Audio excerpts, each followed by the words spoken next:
Titulares. Hilabete honetako albisteak.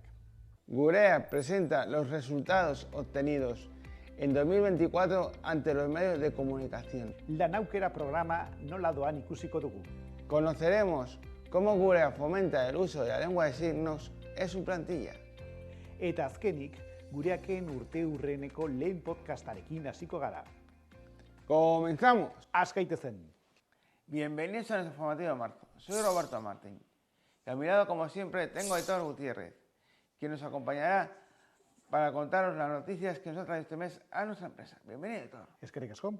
Esan idu eta gureakeko presidenteak, Asier Vitoriak zuzendari nagusia, Ainhoa Askasibarrek, gureak itinerariko zuzendariak, pasaden urteko balorazioa egin dute hedabideen aurrean. Martxoaren 6an urteroko prentsaurrekoa egin zen, ze kontseiluak agintzen digu gizarteratu dezagula gureak egiten dituen ekintzak urtean zehar eta baita ere zifrak eta indikadoreak. Komunikatu genuen mezu nagusiena izan zen 6.101 pertsona izatea iritsi gehala gureaken, eta guzti hori egin dugula 250 milioiko fakturazio gehitua izanez, eta zifra guztiek, negozio guztien zifrak zenbaki beltzetan direlarik. Premia handien duten pertsonak talde erdia inguru edo gehiago gainditu izan ditugu. Beraz, esan behar, gure misioaren helburua lortzen ari garela, eta baita ere gure eredua indartuz. Eta uste dut harro sentitzeko modun gaudela Gipuzko mailan eta Gipuzko eredu hau mantentzen jarraitzeaz. Al final Gureak está compitiendo en mercados globales exigentes, en sectores como automoción, como energía, como movilidad, son sectores muy exigentes, sectores globales. Entonces es indispensable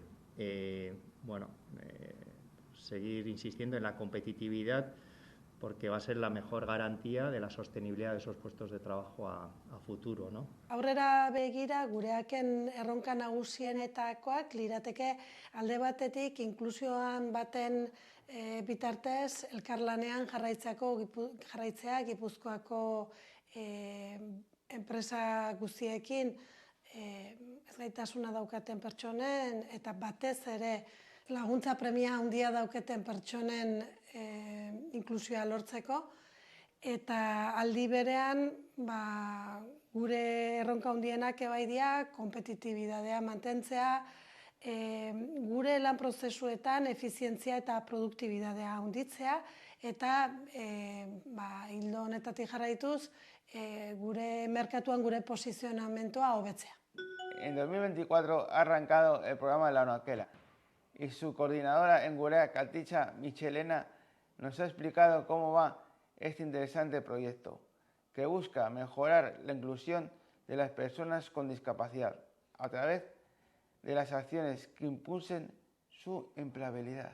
Eusko Jaurlaritzako Europear Gizarte Funtsa Plus 21-27 programan barruan Gureakek lan aukera proiektuak jarri ditu martxan. Lan aukera proiektuak bidea eta bilak ere Europear Batasunak eta Gipuzkoako Foru Aldundiak kofinantziatutakoak. 2024a proiektuen lehenengo urtea izan da eta horrengatik gure helburu nagusia izan da proiektu hauek martxan jartzea. Hala ere, urte itxieran beste emaitza batzuk lortu direla ere esan dezakegu. Orduan, lan aukera formazioan adibidez, 11 formazio dualeko ekimen jarri dira martxan, beste aktibitateetan horrela, jardineritzan, garbiketan, industrian, banaketa postala eta bar. Eta guztira 55 pertsonak parte hartu dute hezkuntza dual hontan formazioko kontratu batekin.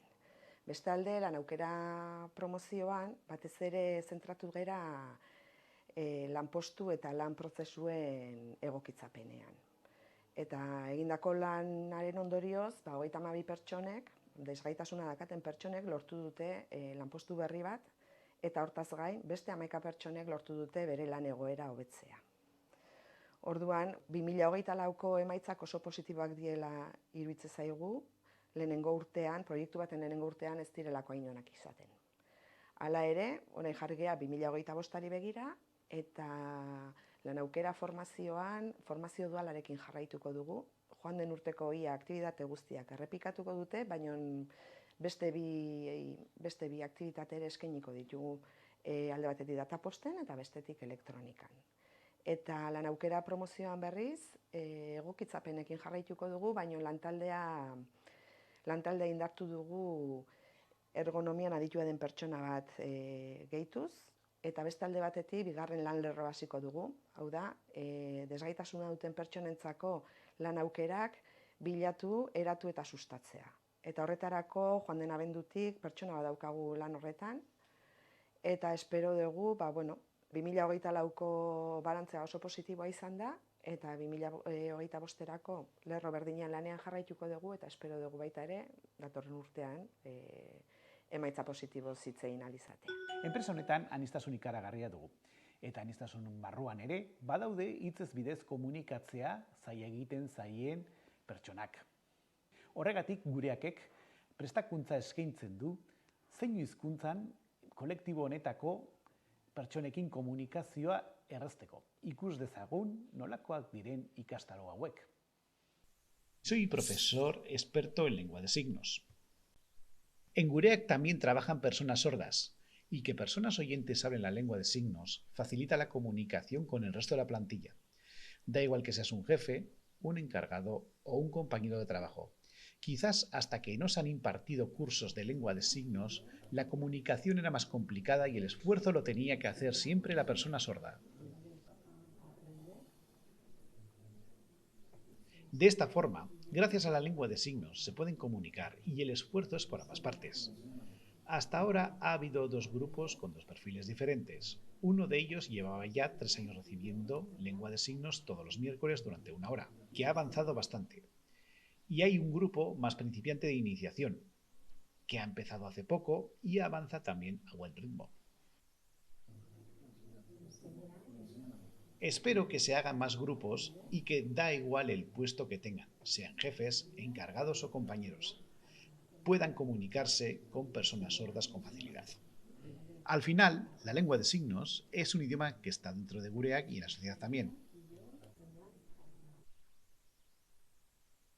Quiero agradecer a Gureak que fomente que sus trabajadores aprendan la lengua de signos.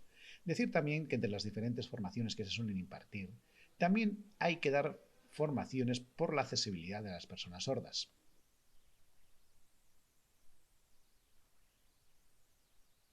Por eso Gureak puede ser un ejemplo para otras entidades y de cara a la sociedad, para que otros vean que se hace un esfuerzo y que quizás en sus empresas también puedan hacer este tipo de formación. Nik formakuntza sailan itzen dut lan kurtsuak koordinatzen. Nik lehen unibertsitatean pedagogia ikasi naban desgaitasuna dakaten pertsonei lagundu nahi nabalako. Baina desgaitasuna dakaten pertsonen artean entzumen urritasuna dakaten pertsonak ere badaoz. Ordan ni pentsa naban, beraiei lagundu ahal izateko zein hizkuntza ikasi biako dut. Eta hemen lanian nagoanean entzunaban zein hizkuntzan kurtso bat hasiko zala. Eta pentsatu naban etzako aukera ona izango zala ere bai. Eta orduan nire arduradunari galdetu nion, nik ere ea parte hartu dalko naban kurtso hortan, eta baiezkoa eman zian. Orduan oso pozik jarri nintzen. Kurtso horietan zeinu zehatzak, esaldixak, gune esaten diazenak ikasten ditugu. Eta poliki-poliki ikasle guztiak hobetzen guaz. Kurtso hauetan ere bidixo batzukin ditugu, ze ikasten duguna hilabete bat beranduo, 2 beranduo, ahaztu alditugu. Eta esaldi zehatz bat hasten bajatzu, zuk ordenagailuan bidixoa bilatu, ikusi eta gogoratu aldozu. Gure irakaslia gorra da. Eta nik uste dut hobeto dela. Azkenean zein hizkuntza perfekto erakutsi aldigu eta pertsona gor batekin komunikatzen ere ikasten dugu. Ez bakarrik zein hizkuntza, orokorrian dana. nik uste dut zein hizkuntza jakitzia lanerako lagundu aldizula, eta etorkizunen ere bai pertsona gorrak eto zenean gureakera, gure partetikan ere bai laguntza on bat eskaini behar diegula. En nuestra sección de Gurea 50 os vamos a adelantar parte del contenido del primer podcast de la serie de 4 capítulos que se irán publicando en los próximos meses. Abriremos boca con José Nedoira y Maite Peña. Pues hoy hemos grabado el primero de los 4 podcasts que queremos hacer para que la sociedad se sienta orgullosa de tener un gureak en la sociedad. Deberíamos de conocer bien lo que es gureak para entenderlo de tal manera que no lo entendamos tan solo como una empresa, sino que es algo más, ¿no? Que nos ayuda de alguna manera a ser distintos, mejores y a intentar tener una sociedad menos excluyente. Hemos hablado de la misión, del modelo, a qué nos dedicamos y de la repercusión que tiene tanto para las personas como para la sociedad guipuzcoana. Me llamó José Nidoeta, el presidente, y me dijo que, que Gureak cumplía 50 años y que dentro de lo que estaban organizando querían grabar una serie de podcasts y que creía que era importante que la Diputación estuviera presente. Entonces pues me invitaba a mí a participar en un podcast con él y ha sido un placer. Me parece muy importante que la sociedad guipuzcoana conozca lo que es Gureak y lo que hace Gureak, ¿no? Más allá de que vean en los municipios, ¿no? En los pueblos, los rótulos de los talleres, me parece que es muy importante, sobre todo porque no se valora lo que no se conoce. Y es importante que se conozca lo que hace Gureak y la aportación que hace a la inclusión en Guipúzcoa, y luego también es importante para que todas las personas, las empresas, las pequeñas, medianas empresas, las grandes empresas se vean también como espejo, ¿no? Se planteen a sí mismas qué pueden hacer ellas desde su propia organización para aportar a la inclusión en Guipúzcoa, en este caso a la inclusión sociolaboral.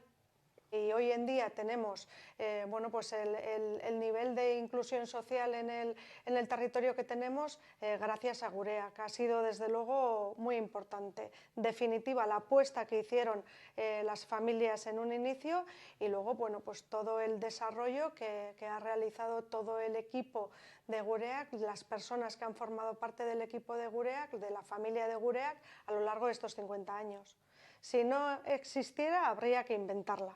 Hauek izan dira hilabete honetan, gure enpresaren izan ditugun albisteak. Gehiago jakiteko gure webgunean sartu zaitezkete, www.audiovisuales.gurea.com. Datorren hilabetera arte. Agur, Robert! Agur denoi!